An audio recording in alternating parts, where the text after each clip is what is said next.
जाना चाहिए, उसका इनकाउंटर करवा के हमारे सामने लेके आओ, मुझे देखना है मरा हुआ, तभी हमारे भाई की बॉडी यहाँ से जाएगी वरना नहीं जाएगी। छोटा वाला था वही मेरा सहारा बनना था, वो भी मोमनन के असद नाम के लड़के ने मेरे को बेसहारा कर दिया। ये चीख उस माँ की है जिसका 17 साल का बेटा अब इस दुनिया में नहीं है। कुछ जिहादी मानसिकता के लोगों ने एक परिवार का चिराग बुझा दिया। हमें इंसाफ दिलाओ। माँ ने अपना बेटा खोया, बहन ने अपना भाई खोया और एक परिवार का चिराग बुझ गया। बदहाल अवस्था में ये माँ अपने बेटे के लिए इंसाफ की मांग कर रही है। एक तरफ जहां यूपी की योगी सरकार राज्य में कानून व्यवस्था पर गर्व महसूस कर रही है, वहीं दूसरी ओर यह हत्याकांड योगी सरकार की कानून व्यवस्था की धज्जियां उड़ाता दिख रहा है।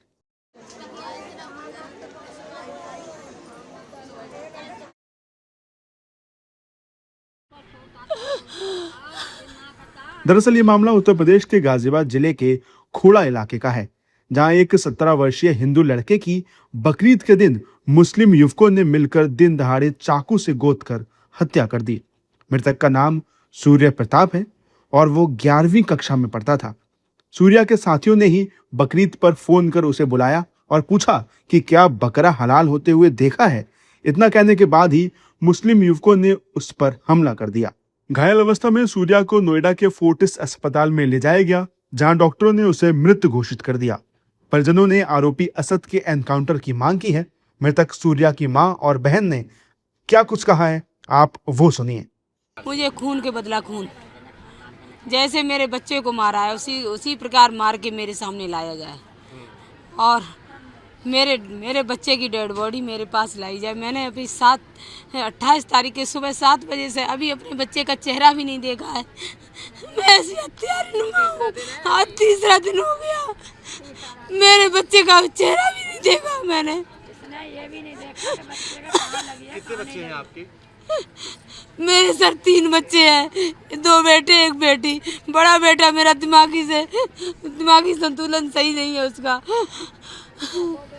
छोटा वाला था वही मेरा सहारा बनना था, वो भी मोमनन के असद नाम के लड़के ने मेरे को बेसहारा कर दिया। हमें ईद वाले दिन 3:30 बजे पता लगा था। मेरे बड़े भाई के फोन आया था कि दीदी ऐसे ऐसे छोटे भाई के किसी ने चुरा भोग दिया है, हम फोर्टिस हॉस्पिटल में जा रहे हैं, वहाँ पे आके मिल जल्दी से। तो मैं वहीं से मैं तो यहाँ थी नहीं, मैं तो ससुराल से आई थी। मेरे को तो मेरे भाई का मेरे को फेस तक नहीं देखने को मिला अभी तक।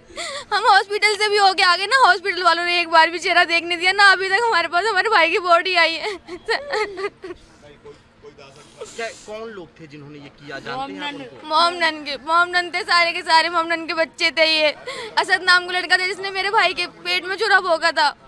वहीं आपको बता दें कि सूर्या प्रताप की हत्या की खबर ने पूरे क्षेत्र को झकझोर दिया है। ऐसी किसी भी हिंसक घटना में सबसे बड़ा नुकसान केवल एक व्यक्ति का नहीं होता, बल्कि उसके साथ जुड़े पूरे परिवार का होता है। हालांकि पुलिस लगातार आरोपियों की धरपकड़ कर रही है। इस घटना में 3 आरोपियों को गिरफ्तार भी कर लिया जा चुका है, जबकि मुख्य आरोपी असद अब तक पुलिस की गिरफ्त से दूर है।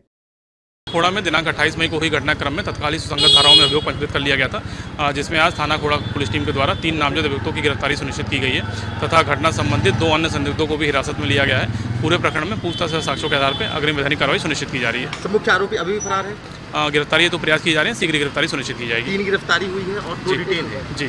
वहीं इस घटना के बाद यूपी की कानून व्यवस्था पर भी सवाल उठ रहे हैं।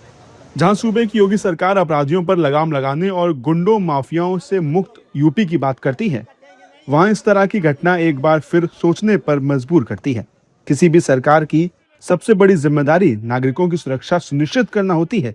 जब ऐसी दर्दनाक घटनाएं सामने आती हैं, तो स्वाभाविक रूप से प्रशासन की कार्यप्रणाली और सुरक्षा व्यवस्था पर चर्चा होने लगती है। हालांकि बीजेपी और उसके नेताओं ने घटना के बाद आरोपियों पर कड़ी कार्रवाई होने की बात की है। हत्यारा कोई भी हो, वो बक्सा नहीं जाएगा, उसको खोज निकाला जाएगा और हत्या करने वाले को फांसी पर चढ़ाने के लिए जो कार्रवाई होती है कानूनी, वो कानूनी कार्रवाई की जाएगी।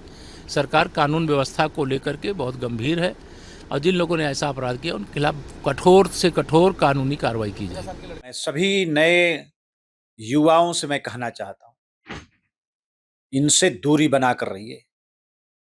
इनके दिल दिमाग में जहर भरा पड़ा है।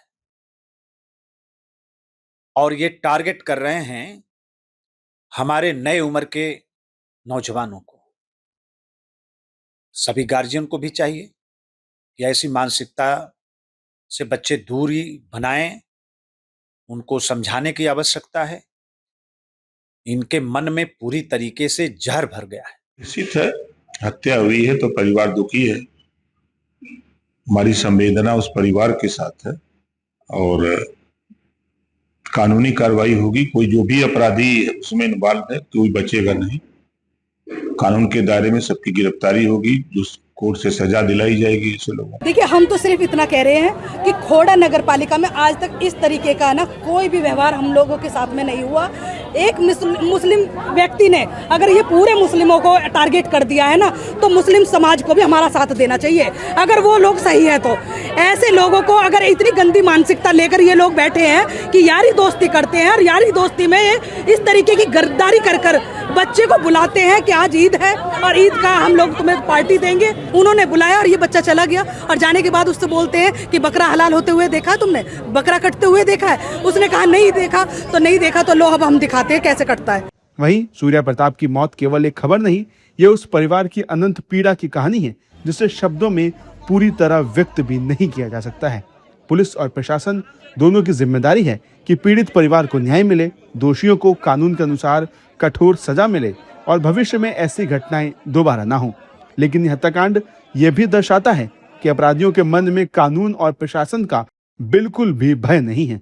अब देखना यह होगा कि योगी सरकार दोषियों के खिलाफ क्या कार्रवाई करती है।